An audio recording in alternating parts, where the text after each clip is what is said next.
Hello friends, welcome to SSC coaching centre. दोस्तों, आज के वीडियो में देखेंगे रीजनिंग के महत्वपूर्ण प्रश्न जो बार बार परीक्षाओं में रिपीट होते हैं।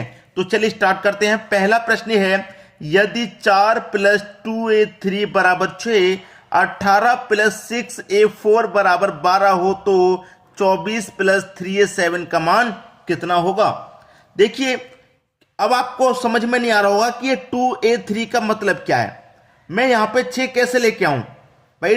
4 + 2a3 का मतलब क्या है, मैं इसको 6 के बराबर कैसे कर सकता हूं। रीजनिंग का सवाल है, प्लस कीजिए, माइनस करिए, गुना कीजिए, डिवाइड कीजिए, कुछ भी कीजिए, आपको लेके आना इसके बराबर। एक दूसरी बात और, जो तरीका आपने यहां लगाया है वही तरीका यहां पे लगाना होगा और वही तरीका यहां पे।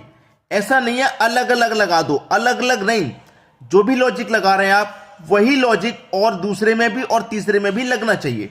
जैसे कि मैं पहले पैटर्न की बात करूं, 4 + 2a3 = 6 के बराबर कैसे आएगा कि मैं अगर इस 4 को लिख लिया, ये जो मेरा प्लस है इसकी जगह मैं क्या करूं, डिवाइड को ले लेता हूं। ले लिया मैंने, ये मेरे पास क्या है, 2 है, मैंने 2 ले लिया। और ये जो a है, इस a की जगह पे अगर मैं गुना ले लेता हूं और ये मेरे पास क्या है, 3 है। अब देखिए, मैं 2 से डिवाइड करूंगा, 4 में 2 बार में जाएगा और 2 का गुना 3 से हो जाएगा, तो ये कितने के बराबर आ जाएगा, 6 के बराबर आ जाएगा कि नहीं आ जाएगा। तो हुआ क्या, इस प्लस की जगह तो डिवाइड ले लिया और a की जगह गुना ले लिया। तो मैंने क्या बताया, जो पैटर्न यहां लगा वही यहां पे लगेगा लॉजिक। यहां प्लस की जगह डिवाइड, तो भैया यहां पे भी प्लस की जगह डिवाइड आएगा, a की जगह गुना, तो यहां भी a की जगह गुना, वही यहां पे प्लस की जगह डिवाइड और a की जगह गुना आएगा। बस प्रश्न समझो, बन गया। ठीक है, क्या है आपके पास, 18 ले लिया, प्लस की जगह क्या आ जाएगा, डिवाइड, फिर क्या है 6, a की जगह आ जाएगा गुना और फिर है 4। ठीक है, अब 6 से डिवाइड दे दो, 18 में 3 बार जाएगा और 3 का गुना 4 से हो जाएगा, तो 3 चौके 12 और 12 ही तो दिया गया है। सेम पैटर्न वही यहां पे देख लो, आपके पास 24 है, प्लस की जगह क्या लेना है, डिवाइड लेना है, 3 है, a की जगह गुना लेना है, 7 है। भाई 3 से मैं कटा दूंगा 24 को, 3 8 24, 8 बार में जाएगा और 8 का गुना 7 से कर देंगे, 8 7 56। यही आपके प्रश्न का सही आंसर हो गया, 56, यानी कि डी ऑप्शन क्या हो जाएगा, बिल्कुल सही जवाब। आज के बाद इन प्रश्नों में आप कोई गलती नहीं करेंगे, एग्जाम में पूछा जाए, कहीं भी पूछा जाए, आप चुटकियों में बना देंगे। अब देखेंगे अगला प्रश्न। अगला प्रश्न है, दी गई श्रृंखला में अगला पद क्या होगा। एक श्रृंखला, एक सीरीज दी गई है और यहां पे हमें दे रखा है दो जगह पर क्वेश्चन मार्क और 2 ही संख्या हमें फाइंड करनी है। ऑप्शन में देखेंगे तो 2 ही संख्या फाइंड करनी है, दोनों क्वेश्चन मार्क फाइंड करने हैं। ये श्रृंखला दे रखी है, तो इसमें हम क्या करेंगे, जब आपके पास 3 3 का है आपके पास, तो हम क्या करते हैं, अक्सर आपको मालूम होगा कि हम पहली संख्या का रिलेशन पहली से बनाते हैं, ये आपको पता है। तो P के बाद में R दे रखा है, तो P के बाद में आता क्या है, Q, P Q R, Q को मिस कर दिया। अब R का पहली का बनाऊंगा मैं पहली से, तो R के बाद क्या आता है, S, उसके बाद T, तो यहां पे S को मिस कर दिया, यहां पे Q को मिस किया, यहां S को मिस किया, मतलब एक संख्या को मिसिंग करके चल रहे हैं। ठीक है, और T के बाद में क्या आता है, U आता है, लेकिन U नहीं दिया गया, B दिया गया, यहां पे भी एक संख्या को मिसिंग कर दिया, तो हम जब आगे बढ़ेंगे तो यहां पे भी एक संख्या को मिसिंग करके आगे बढ़ेंगे। ठीक है, मिसिंग करेंगे तो V के बाद क्या आता है, W, लेकिन W को मिस करेंगे तो क्या आ जाएगा, X आ जाएगा, तो हम यहां पे X ले लेंगे। ठीक है, X ले लिया मैंने, क्लियर है। अब यहां पर मैंने X ले लिया पहले वाले क्वेश्चन मार्क पे। अब मैं ऑप्शन की तरफ नजर डालूं, तो ऑप्शन की तरफ नजर डालूंगा तो 4 ऑप्शन में से एक डी ऑप्शन ही ऐसा है जिसमें सबसे पहले X आ रहा है, तो मुझे यहां पे समय बर्बाद करने की जरूरत नहीं है, ये मेरा सही आंसर हो गया। हो गया कि नहीं, समय बर्बाद करूं क्या, चाहो तो कर लेते हैं भाई, अगर आपको चाहना है कि समय बर्बाद किया जाए तो पूरा करके देख लेते हैं। X है ना यहां पे, अब मैं X के बाद भी यहां पे एक संख्या छोड़ूंगा, X के बाद Y को छोड़ दूंगा, Z आएगा, तो यहां पे पहली संख्या Z, दूसरे क्वेश्चन मार्क में पहली संख्या Z आ जाएगी और पहली संख्या Z आ रही है। यहां तो भाई 3 में Z है, कोई बात नहीं, लेकिन यहां तो 1 में ही तो Z है, आ गया आपका आंसर, क्लियर है। तो यहां पर समय बर्बाद करने की कोई जरूरत नहीं है। अब आप दूसरी संख्या का दूसरी से बना करके देख लीजिए। O के बाद क्या दे रखा है, Q, O के बाद आता क्या है P, P के बाद में Q आता है, यहां भी एक संख्या मिसिंग कर दी। क्यू के बाद में क्या आता है, आर आता है, आर छोड़ दिया, एस दिया गया, एक संख्या मिसिंग कर दी। एस के बाद में टी आता है, टी छोड़ दिया, यू दिया गया, ठीक है। यू के बाद वी आता है, वी छोड़ दिया, डब्ल्यू लिखेंगे। क्या लिखेंगे भाई, डब्ल्यू, तो यहां डब्ल्यू लिखेंगे। तो एक्स के बाद डब्ल्यू है, तो यहां पे संख्याएं आपकी फाइंड हो जाएंगी, लेकिन समय बर्बाद करने की जरूरत नहीं है, आपका आंसर आ गया। तरीका हम आपको बता रहे हैं, तरीका ऐसा नहीं है नहीं बता रहे, तरीका बता रहे हैं, तो समझ में आ गया। एक संख्या को छोड़कर एक संख्या लिखी जा रही है, क्लियर है। अब देखेंगे अगला प्रश्न। अगला प्रश्न है, नीचे दिए गए प्रश्न का सही बेनारेख बताओ, गाजर, सब्जी, भोजन। आपके पास 4 ऑप्शन हैं, कौन सा सही होगा। बेन आरेख बहुत ही सिंपल चैप्टर मैं कहूंगा, जबकि बहुत सारे बच्चों की नींद उड़ा दी है इस चैप्टर ने, बहुत सारे बच्चों की नींद उड़ा रखी है इस चैप्टर ने। मैं कहूंगा सबसे आसान होता है ये चैप्टर। किसी दिन इस चैप्टर का मैं पूरा वीडियो लेकर के आऊंगा, ठीक है, पूरा वीडियो, पूरा चैप्टर लेके आऊंगा किसी दिन, और मैं आपको क्लियर करके दिखाऊंगा कि है कितना आसान, ये लेके आऊंगा जरूर। अब यहां पे इस प्रश्न की बात करें तो गाजर, सब्जी, भोजन, कौन सा ऑप्शन सही होगा। भाई देखिए, जो गाजर है वो भी एक सब्जी है भाई, गाजर, मूली या बैंगन, गोभी, आलू सब एक सब्जी ही तो है, और ये भी एक सब्जी है। गाजर भी सब्जी के अंतर्गत आती है, और जो सब्जी है वो भोजन के अंदर आता है।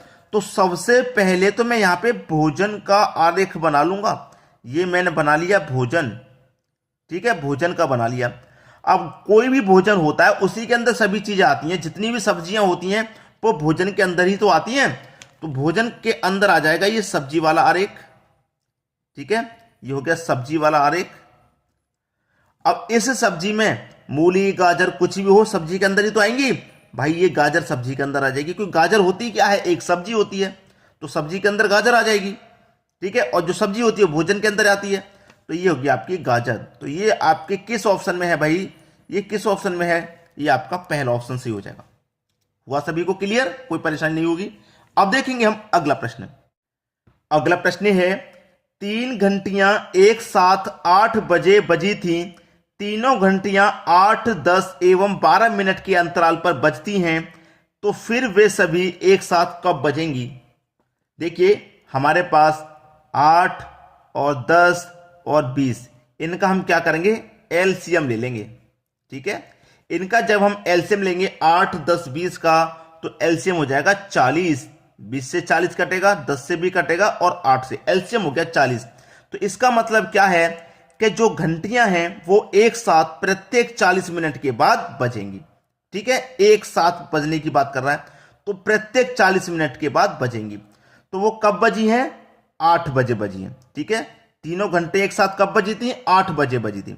अब 40 मिनट के बाद बजेंगी, तो 8:40 पर बजेंगी, ठीक है। यही तो पूछा है कि वे फिर सभी एक साथ कब बजेंगी, 8:40 पर। लेकिन 8:40 ऑप्शन में नहीं है, कोई बात नहीं, ऑप्शन में नहीं है।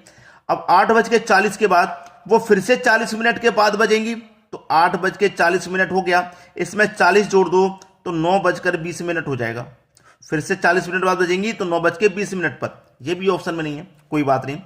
9:20 पे बजने के बाद फिर से 40 मिनट पर बजेंगी, तो 9:20 में आप 40 जोड़ेंगे तो कितना हो जाएगा, पूरा 10 बजे बजेंगी ये, ठीक है। 10 बजे है ऑप्शन में, 10 दे रखा है पहला ऑप्शन। जब तक नहीं निकल के आ जाए आप उसमें 40 मिनट जोड़ते चले जाइए, आगे जोड़ते चले जाइए, आंसर आ जाएगा। सबसे पहले बजेंगे 8:40 पर, फिर से 40 जोड़ा तो 9:20, फिर से 40 जोड़ा तो पूरे 10 दे रखा है पहले ऑप्शन में। क्लियर सभी को सवाल। अब देख लेंगे अगला प्रश्न। अगला प्रश्न है, बी बहन है आर की। भाई ब्लड रिलेशन ने भी बहुत सारे बच्चों की होश उड़ा रखे होते हैं, मुझे पता है, बहुत सारे बच्चे परेशान रहते हैं, समझ में नहीं आता क्या होता है। प्रश्न को ध्यान से देखिएगा, 50% बात आज ही समझ में आ जाएगी, और समझने के बाद जो तरीका आज मैं बता रहा हूं इस तरीके से आप बुक लेकर के बैठ जाना और फिर सवाल सॉल्व करके देखना कितने सवाल सॉल्व हो जाएंगे।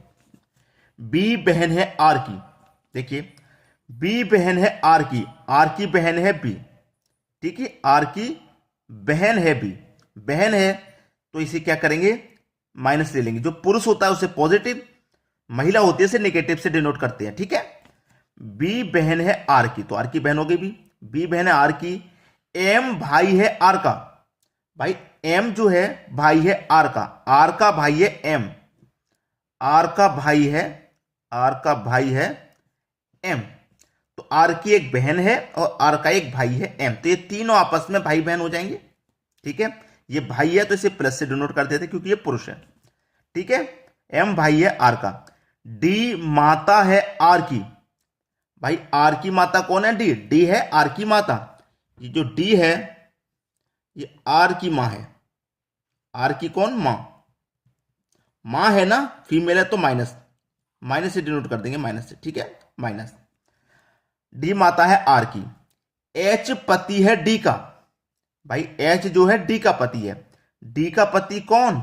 डी का पति एच। कौन है? पति। पति है यानी कि पुरुष है तो प्लस से डिनोट कर देंगे। ठीक है, अब कह रहा है डी का एच के कितने बच्चे? भाई एच पति है डी का। भाई एच पति है डी का, एच जो है पति है डी का, तो एच के कितने बच्चे हैं ये पूछा गया। अब ध्यान से देखिएगा, आर की मां ये है और मां का पति ये है, तो ये इसका पिता हो जाएगा। जब इसका पिता तो इसका भी पिता और इसका भी पिता, क्योंकि तीनों ये आपस में भाई बहन हैं। जब आर की माता डी है तो बी की मां डी हो जाएगी और एम की मां भी डी हो जाएगी।